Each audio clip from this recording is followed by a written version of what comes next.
going to give you a little more information about your panelists here. Of course, you know Cheryl Walters, and she's been working with you all through this program. But in case you don't know a little fuller background about Cheryl, she's a librarian at Utah State University, where she currently is head of digital initiatives and was previously head of cataloging.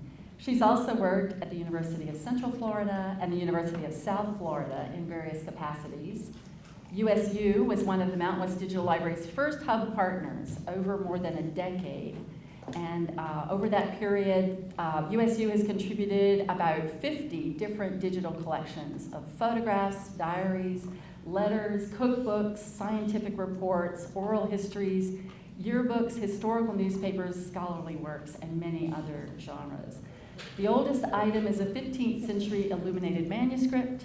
More recent materials include Forest Ranger daybooks, beat poetry, drawing diaries from sculptor Larry Elsner, interviews with ranchers living in Utah and Nevada, and assorted items from the Intermountain Indian School in Brigham City. Catherine McIntyre is also with us today. She's a librarian at Utah Valley University for almost 17 years, 10 of those years as the archivist and digitization librarian. She has experience also in public libraries. She has a bachelor's from the University of Utah in history, German, and secondary education, and MLIS from Brigham Young University.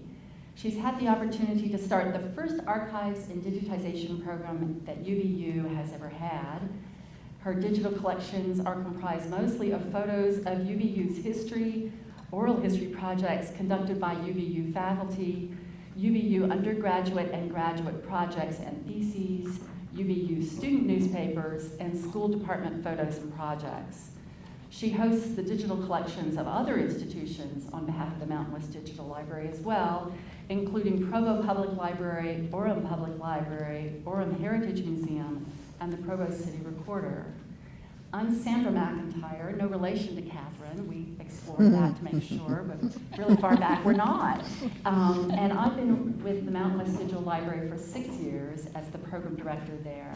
Prior to that, I was with the Health Education Assets Library out of UCLA, University of Utah, and University of Oklahoma, and I worked there for 3 years. I've also worked in the past for nonprofit organizations and as a science teacher. I have a bachelor's in philosophy from Swarthmore College and a master's in education from Georgia State University. And I represent Mountain West Digital Library in the core of it, working with all of the mini hubs as represented by Catherine and Cheryl and many others. MWDL is the collaborative effort of 107 different partnering organizations at this point. It was started by the Utah Academic Library Consortium in 2001. We have built to the point where we have 800,000 items available in over 500 digital collections, and all of those materials are freely accessible on the World Wide Web. We're also a collaborative for expertise and partnership and support for each other around the Mountain West region, and Mountain West Digital Library currently has partners in 5 different western states. Thank you for welcoming us here today. We're doing this as an informal panel discussion with some questions that Cheryl and Catherine and I worked up, and some interesting stories that we hope we can tell you about how we've managed with the individual programs at their institutions and with the MWDL as a whole to keep our programs going and to make them an important part of the institutions that they serve. So we're going to start out with some of our themes today, and the first one has to do with when you started collaborating with others and working on your program, what was important for you to know? How did you learn what would be involved? Who wants to take the first answer on that? No, I'll take first. Great. Well, first of all, it's important for you to understand that you don't know what you don't know. So we started going to conferences, we started reading professional literature.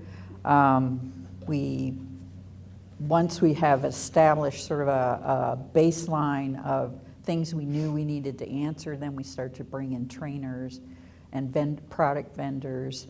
We made site visits. we figured out what the best practices were for the things that we needed to do, and we made sure we read those and followed them, and we networked with others. And I'm sure Catherine has some things she could add to that. Well, first I think it's important to have a little bit of a background of UVU's archives and digitization. We didn't exist until 2004. There was no centralized archive of where any historical information about the school could be put. And so I was given the opportunity to start that. And not long after that, we got into digitization. So we just jumped in headfirst, blindly almost. And so I sort of learned along with how to do an archives. I also was learning how to digitize our collections. And so we had a collection of historic photos that had come from the first president of the school, and we knew we wanted to put those online, and so we worked with BYU.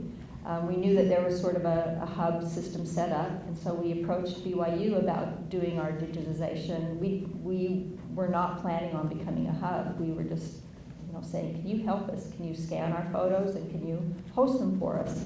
And so that's kind of how we got into it. We did learn how to do the descriptive metadata.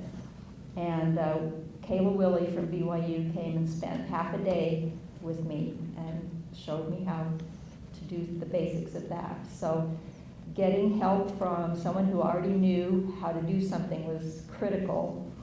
And we learned how that whole hub system worked, working with BYU.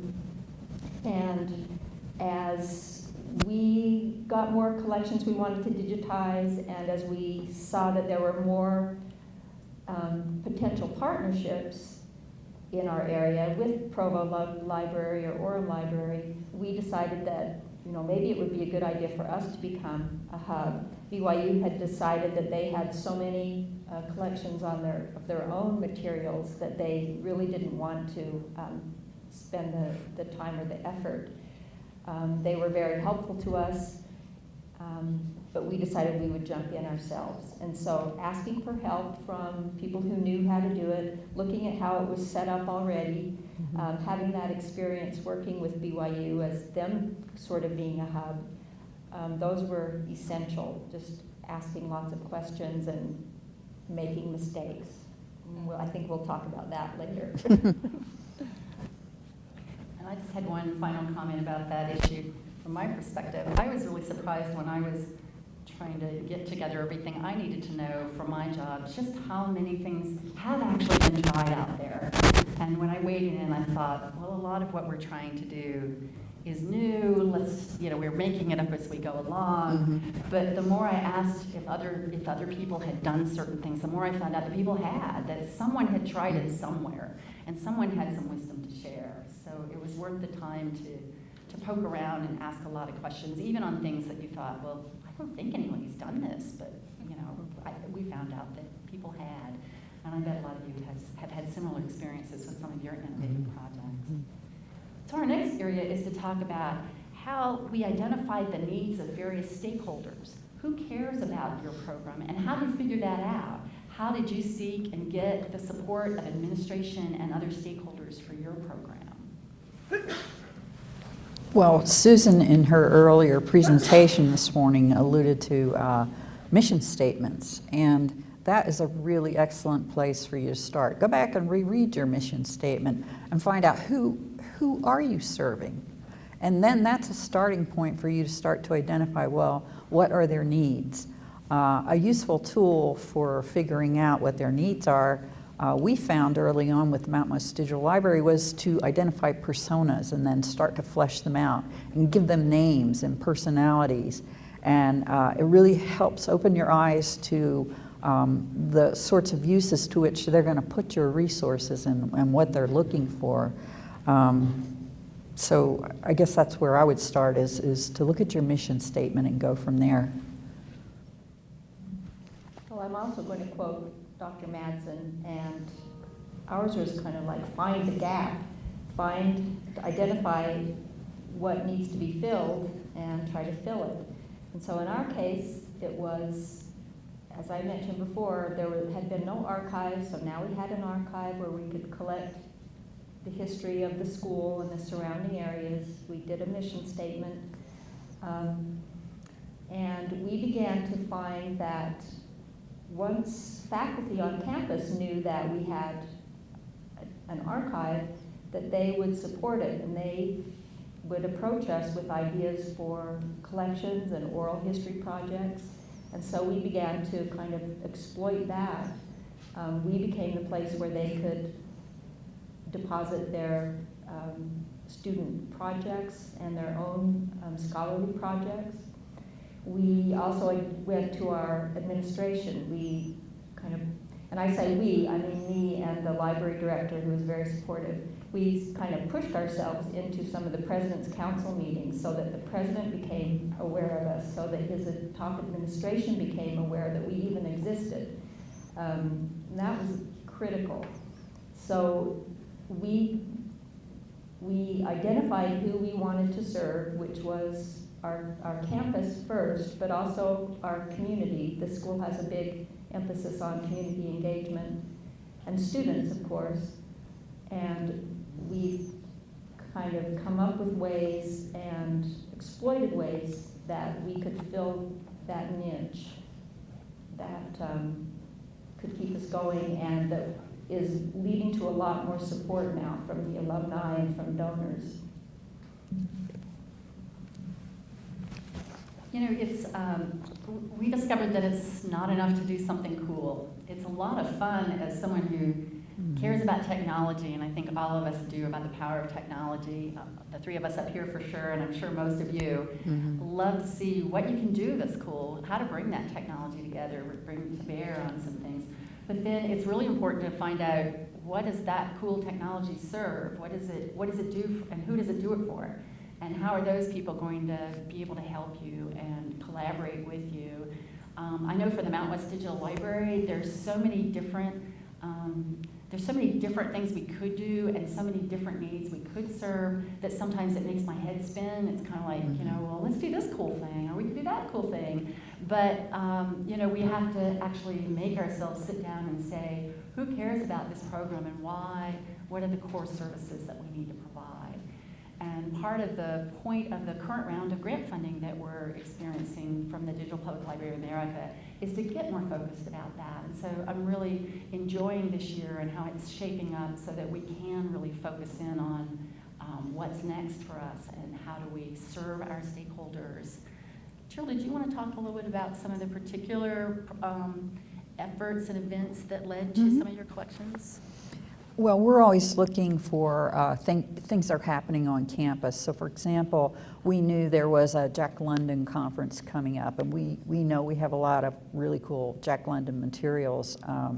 So we worked with Special Collections and Archives to create a Jack London collection, so that when those researchers and scholars came here, they would be delighted to find all this really cool stuff online. So that's one example. Another, when you work for a university campus, you want to tie your digital collections into your curricula. So we have this landscape architecture and environmental planning department, we call it LAEP, and they had some famous alumni who had created a landscape architecture firm in Denver, Colorado, and they were looking for a university to take on their archives. So they came to USU and to Harvard, and they had us compete. We each turned in a proposal because there were alumni from both places on that firm. And little old USU won the project, yeah? So it turned out to be a really awesome project of all these wonderful architectural drawings and just really cool projects. And as we were getting ready to open the digital collection, we created a physical archive of many of the things that were in that archive that was housed down in Special Collections. And we timed it so that we could have all the people that were coming for the annual convention of the Utah Landscape Architecture Society. They came to the library, they had their annual meeting, they were able to go out and look at the physical exhibit, and then also go online and look at the digital collection. So there are tons of opportunities. You just have to be tuned into what your organization is doing, and that all makes what you do relevant. Our big opportunity has been that the school is going to turn 75 years old in 2016. And so the campus and the administration and the school president have actually become aware that, oh, the school history is important. And so we have become the place where a lot of the president's administrative staff come to for information on the history of the school. Mm-hmm. And so we've become very critical and very important to that effort. And part of that outreach, we've done a lot of outreach towards that, and that includes getting on board with UVU alumni. We've gone to a number of UVU alumni fun fairs, they call them, and they hold these in different towns, Pleasant Grove, Spanish Fork. They even held one at a corn maze outside of Payson a year ago. So I set up a little booth and table at the corn maze, you know, with samples of some of the things we have in our archives. And I give up my Saturdays and evenings, and you know, it can be hard work, but it has paid off little by little by little. We've come to the attention of more and more alumni, people who are in the donations office and the gifts office. The last fun fair we did in September, he approached us and asked, you know, what would you guys do with $25,000 if you could get it, you know? And of course, our jaws dropped. And this is all building towards this 75th anniversary of the school. And more people are getting on board. They want to do a book. We want to get digital collections up. So this has been kind of a real great event for us to build around. We're interviewing lots of past employees and administrators and the actual planners of the Orem campus, the master planners from 1975-76. So if you can find an event or something to celebrate about your institution or your town, make yourself get in there, make yourself invaluable to that celebration, and that does a lot of good. It goes a long way. And then in general, make sure that you're just getting out there to meet new people who may care about your project. And a lot of the outreach efforts that Catherine and Cheryl have talked about do just that. And for Mountain West Digital Library, one of the more recent efforts that has really put us in touch with a whole new range of folks is the Pioneers in Your Attic project. The collaboration among different hubs, including these two here, and I guess about 10 others, to go out to public libraries and host scanning events in public libraries using the scanning equipment from the universities, and taking it out in a van or car or whatever to the different public libraries and announcing a public free scanning event for people to bring in their historical treasures. Pioneers in Your Attic was chosen as the theme this year, referring to the period in the 1800s, trying to encourage people to bring in historical materials from that era that may be languishing in attics or garages or basements, and to share those. We hope to do these kind of scanning events again in the future and have different themes, maybe Native Americans or mining or railroads, picking other different themes that people may have information about.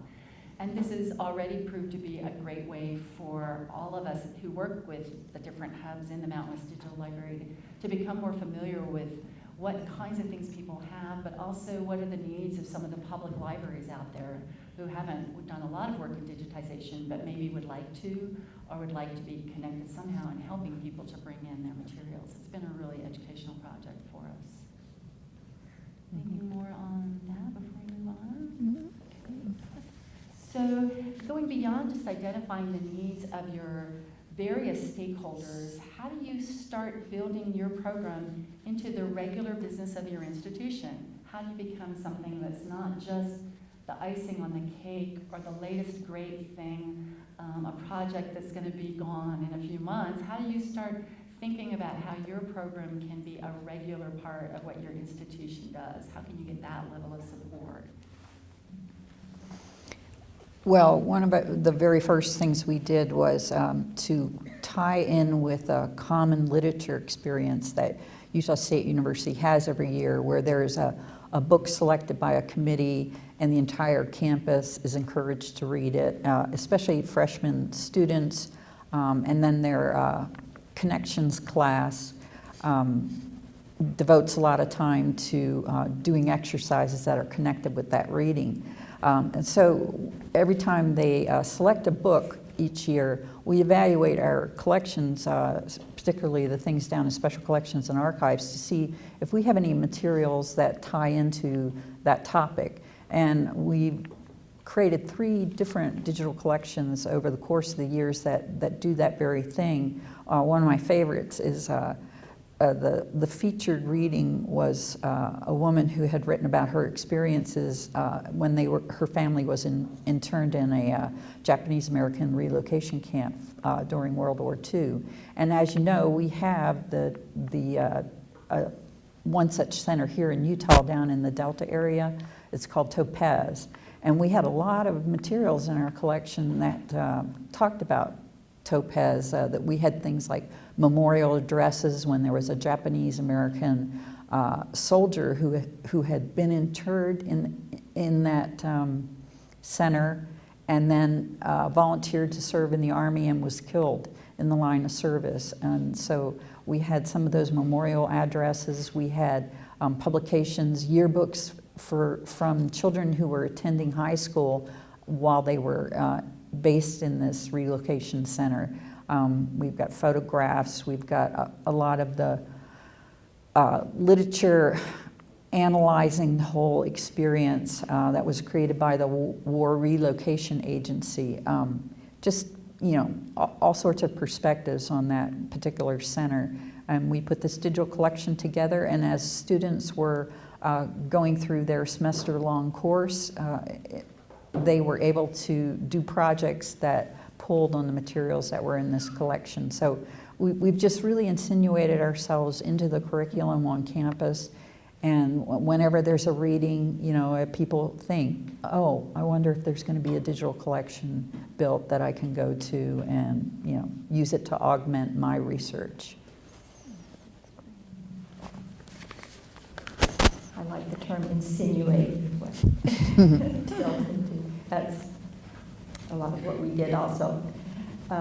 So we started with faculty, and we had a number of faculty who were doing or wanted to do oral history projects as part of their own scholarly research or for student projects.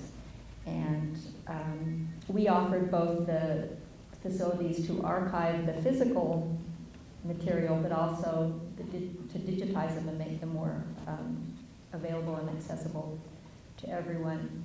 And so I co-wrote a grant with one of the faculty members. We actually worked together for about 4 years to get her collection up.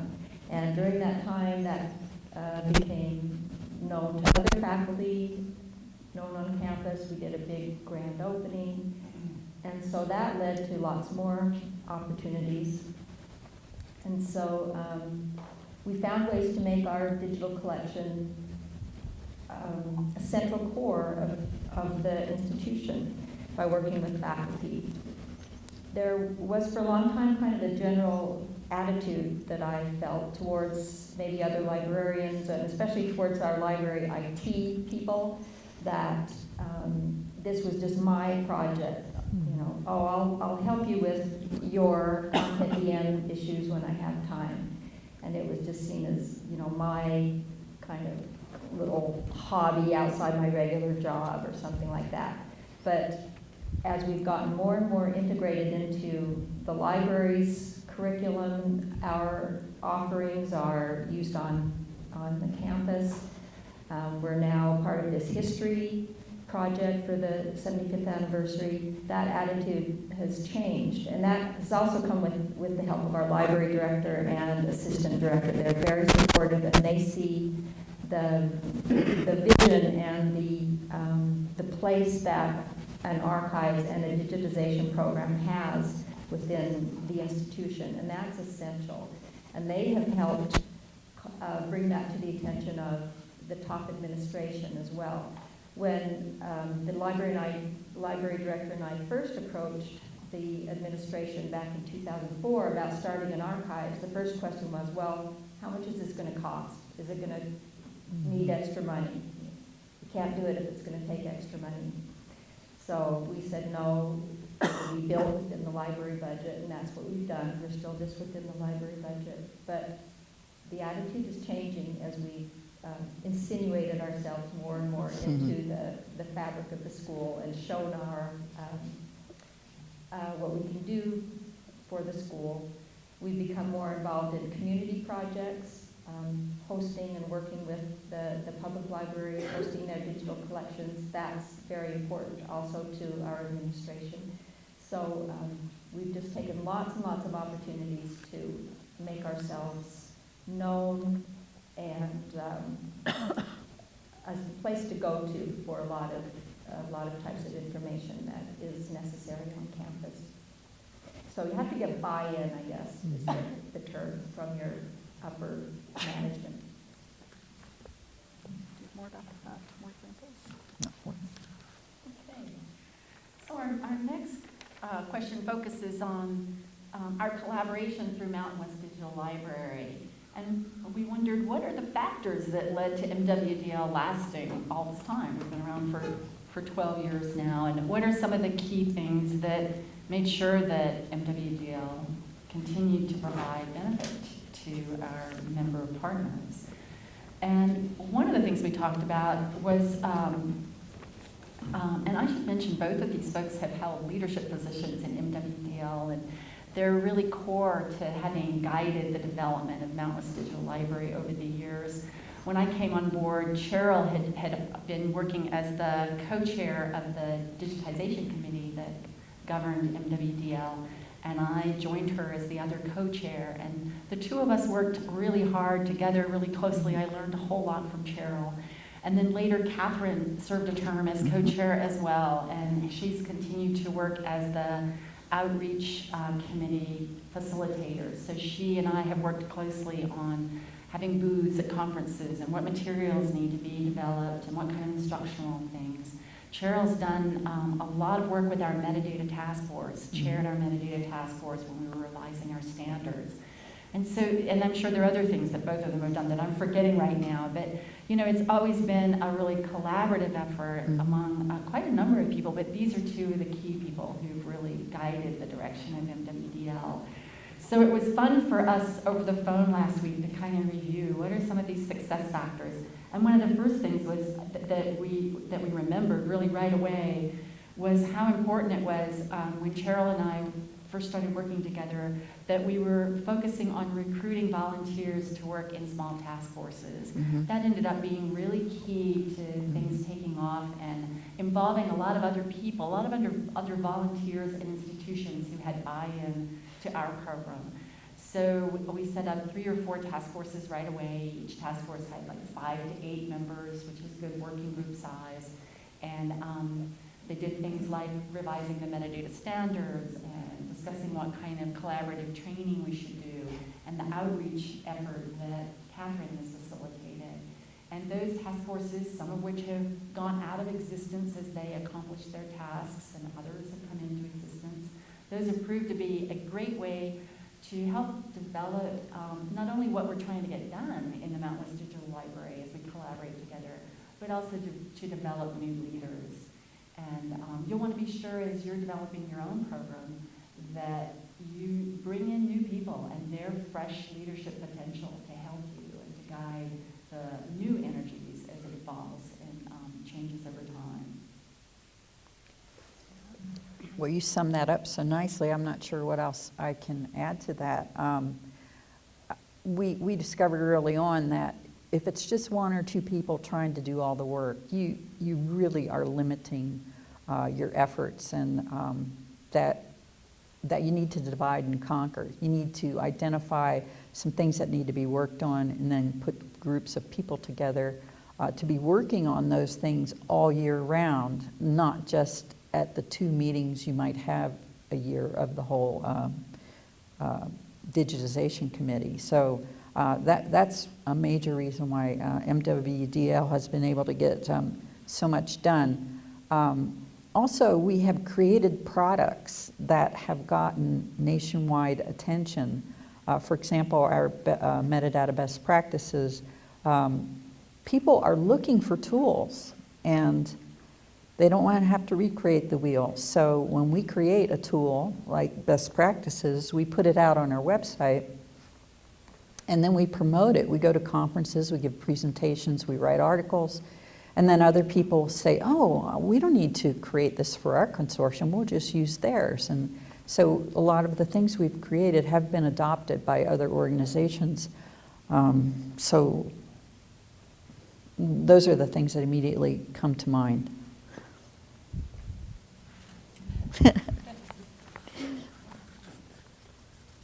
I think that being part of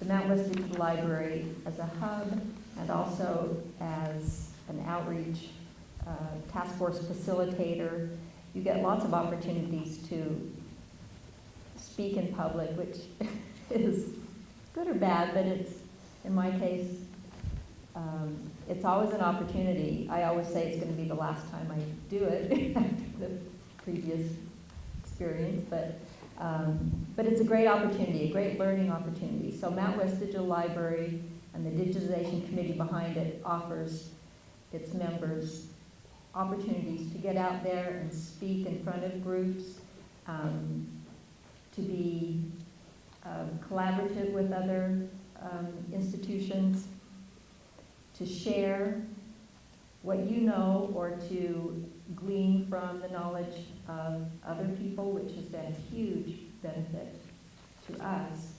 You have kind of this wonderful built-in support network that you can get help from. I'm looking at Paula. She's been a huge help to me in our institution. I always know I can ask her for help and advice on how she's done things. So that's an important thing to keep in mind, is that ask for help, don't feel afraid to ask for help, and be willing to offer help in return. And it's also been a great way to try new things, new projects like Pioneers in Your Attic, or even in your own collections. You know, you can say, do you think would this be interesting to other people? Would this be interesting? And you can get some feedback from other people in your in the group. Sandra has reminded me of another project we worked on that might yield a useful strategy for the rest of you, and that is survey your environment and look for opportunities that will allow you to kill 2 birds with 1 stone. In one case, we discovered there was this Teaching with Primary Resources program that Library of Congress was running, in which they were trying to show teachers, K through 12, how to go out and use all the digital collections that Library of Congress has created. And they were providing grant opportunities to help others go out and teach teachers how to use these resources. And so we applied for one of those grants, and we used it to create a workshop on the campus of Utah State University for K through 12 teachers to come during the summer. And we took, I think it was 4 or 5 days, and showed them how to find digital collections, digital resources on the web. We taught them the importance of using primary sources. This is like contemporary things, newspapers or diaries, to study a particular time period like the Civil War, or political cartoons are very revealing of the times. We took them into special collections and archives and showed them the actual paper, print, images from which we were creating these digital resources. And so they got a real full understanding from the beginning to the end of what goes into creating a digital collection and what they're there for and how they can use them for their classes and to really get the students engaged in the materials. So, you know, it was a win-win-win, you know. We were able to create this fantastic workshop on our campus. The teachers learned a terrific thing to pass on to their students, and we turned them on to Mountain West Digital Library and got a lot more users to really reap the benefits of what is a very rich digital consortium. And then one other comment about MWDL. I think you'll know when one of the signs that your program is really valued by others, and you know it's going to stick around, is when people start approaching you and saying, I see you have this program together and I'd like to use it in the following way. Mm-hmm. And they offer to do the work and they're raising the funding for it. Mm-hmm. But they see you as being valuable and having pulled together some resources and an idea and maybe an audience, and they want to have you work with them. And that's happened repeatedly, recently even more so with the Mountain West Digital Library, the Pioneers in Your Attic project. From my perspective, just seemed to come together. Of course, from Scott Eldridge at BYU's perspective, it was a lot of work. And from the point of view of all the hubs that participated, it was a real lot of work. But it wasn't something that, as a staff person, I had to say, let's go do this. It just walked up, you know, Scott just walked up to us at a meeting and just said, I'd like to propose this, and we'll do it in the name of the Mountain West Digital Library. What do you think? And everybody said, cool. Let's do it. And it worked out. And we've had several other things like that too. We've had an institutional repositories task force that came together because people were managing scholarly materials and wanted to collaborate.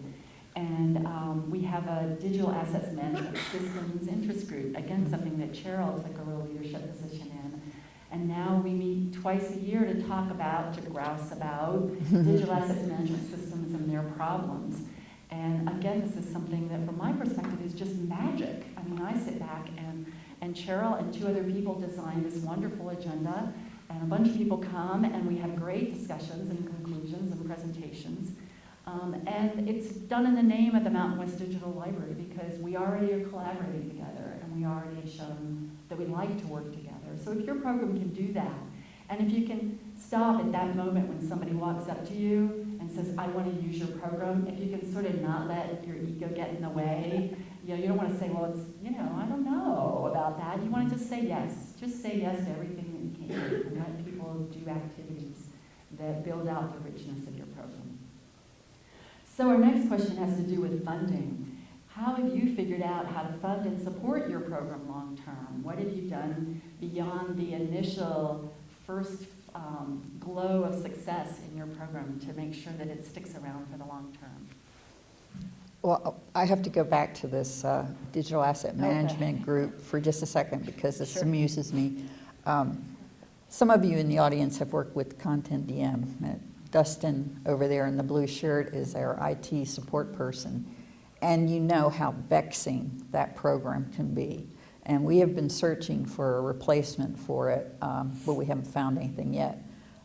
So we put together this interest group to start examining, well, what are the alternatives to Content DM? Or also just to provide a grouse venue, you know, where you can say, oh, I'm so sick of this isn't working, blah, blah, blah.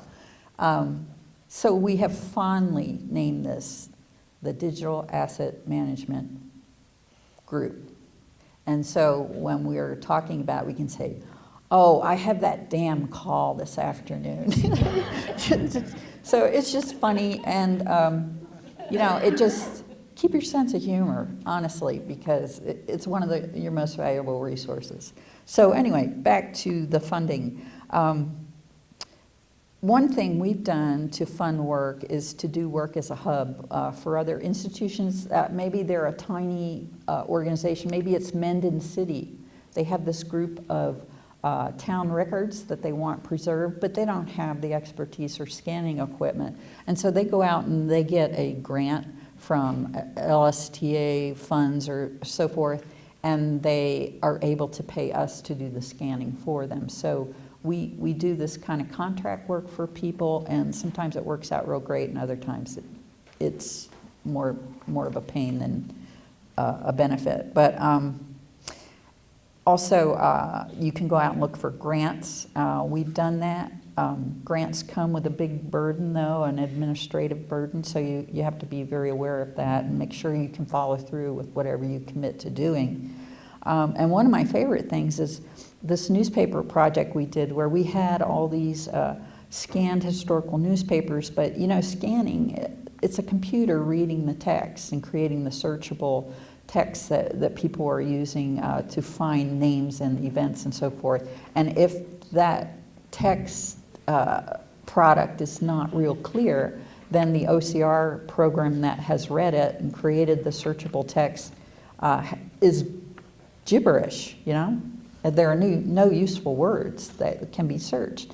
And so we recruited the summer citizens that come up to Logan to escape the Arizona heat.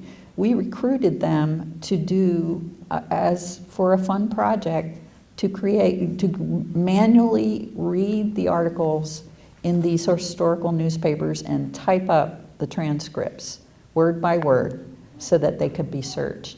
And we were able to do several years worth of newspapers just through this volunteer work. And it was such a hoot to work with this group. I mean, they were so fun. They learned really good, useful computer skills. They got tapped into the community. They learned all about Logan history. It was just a successful endeavor from beginning to end. Well, most of our funding it's built into the library funding. But we also are a hub, and so we've digitized the collections of some of the area public libraries and some smaller museums. And we haven't done that as a way of making money. It's mostly just as a outreach and part of the message of collaboration and getting digital assets out there. We have charged a small maintenance fee, but so we're open to those sorts of things. We also have gotten lots of grants through the Utah State Historical Records Advisory Board, thank you, USHRAB, and LSTA. And as I mentioned before, now that we've kind of gotten on the radar of the Vice President for grants and donations, whatever the official term is, I'm not sure, we're hoping that we will get some more money coming our way. He's the one that asked what could we do with $20,000.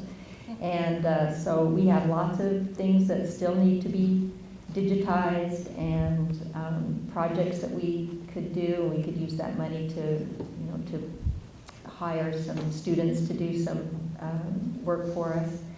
But by and large, our funding comes from just from the library budget, and as long as we continue to fill a need within the library, I'm very lucky. I haven't had any problem getting the equipment or the support that we've needed as we've grown.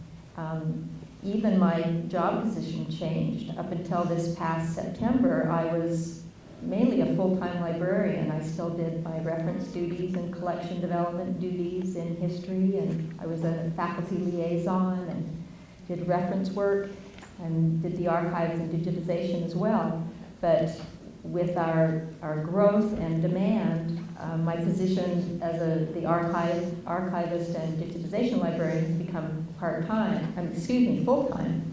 So I no longer have those other responsibilities and can concentrate fully on digitization and archives, and that's been a tremendous boost. And so that, in a way, is financial support and continued support as well. So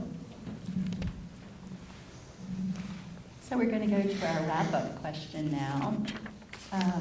What are your top 3 tips about how the ILEAD participants can continue their collaborative work into the future? Leave your ego at the door.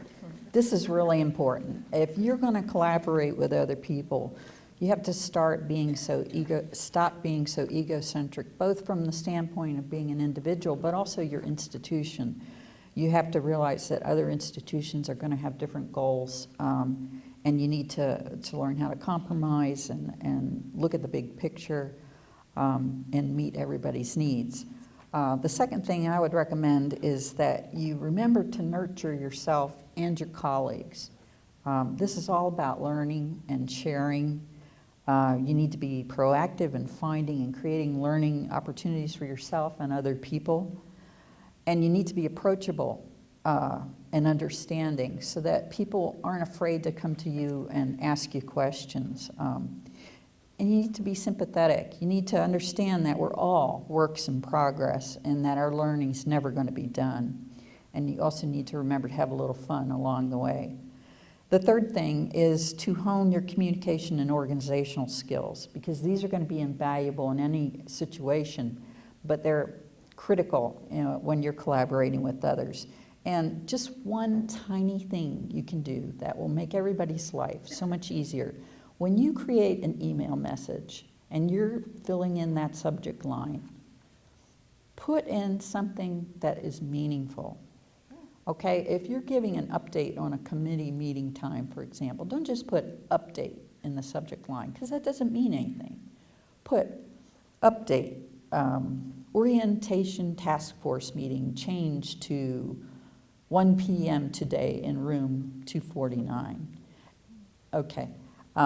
So just think of other people when you're creating your email messages, and learn how to conduct an effective meeting, learn how to put an agenda together, write minutes, keep the discussions on track so that people don't dread coming to your meetings and that you actually get something done. And then when you're writing a paper or an article or something, make effective use of formatting so that people can quickly glance through and find the pieces that are relevant to their interests, and add graphics and give their eyes a little break and make the text interesting. Mine are a lot of the same that Cheryl's are, but be proactive, be open to and look for opportunities to market yourself, to partner with others, whether it's within your department or your institution, other institutions in the community. Go to that corn maze. As much as you don't really want to, go there. You never know who you're going to meet and how it's going to have a positive impact on you. And it will in one way or another. Create your niche and fill it. Find what you're good at, what your institution needs or what other people need for you, and become indispensable to your stakeholders. And ask questions, ask for assistance, but also be willing to impart help and assistance to others. Have a high tolerance for experimentation. Be open to trying something that might fail. We were going to tell you a longer story, but the short story is that in Pioneers and You're At It, we learned things that we didn't know we were going to learn. We went in expecting a certain kind of success, and we actually ended up experiencing another kind of success. So we had to shift our perspective on what was important to do and how we were going to do it. So be open to trying things and saying, well, maybe that didn't work exactly how we thought. I'll back out of that and pivot and try something different. Be open to experimentation. Be open to change. Make sure you're following trends. If we were still dealing with the technologies that we were dealing with 12 years ago, or the challenges that libraries were facing 12 years ago, we wouldn't still be around today. So keep thinking about what are the things that are on the horizon that we're going to need to deal with. Cheryl's already starting to think a whole lot about data curation issues. I've known for some time that MWDL needs to help people with digital preservation challenges, so we've been looking into that as well. Reach out nationally, find your peeps wherever they are. Some of your peeps might not be really local to you, They might be folks dealing with similar issues nationally. And then I'm sneaking in a fourth one here. Say yes as often as possible. Be willing to receive the wonderful energy of others, and be prepared to say yes when it happens. Don't just be so shocked and surprised when good fortune happens to you, or you find out that people really do care about your project and want to help you.